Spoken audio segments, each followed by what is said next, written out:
New at 6, if you're one of the millions of Americans who had a flight canceled due to COVID, this is for you. Your flight credit may be expiring at the end of the year. As 5 on Your Side's Holden Kerwicki explains, it's an issue that even has the government demanding more transparency. In January of 2020, Linda Watson and her husband booked a trip to Texas to see an elderly relative. COVID came about and we couldn't go. We had to cancel. Over the last 2 years, the Watsons hadn't considered flying. I'm just not comfortable. But that changed when they got this letter. We start getting letters saying your ticket's about to run out. My husband pulled up his credit was there for $779. Mine was $0.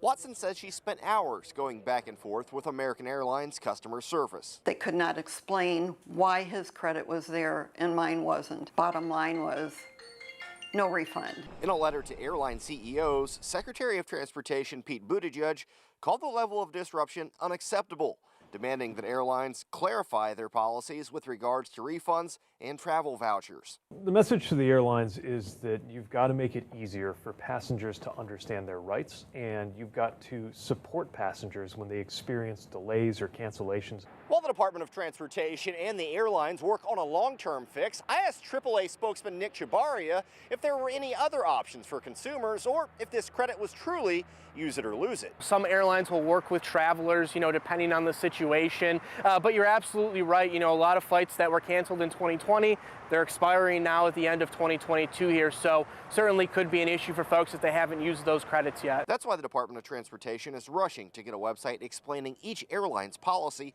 up and running before Labor Day weekend. There need to be some more, rigid guidelines to how some of these situations are handled. They're not taking into consideration the elderly, the sick, just people in general that are uncomfortable getting on an airplane with people breathing down their necks. In St. Louis, Holden Kerwicki, 5 on Your Side.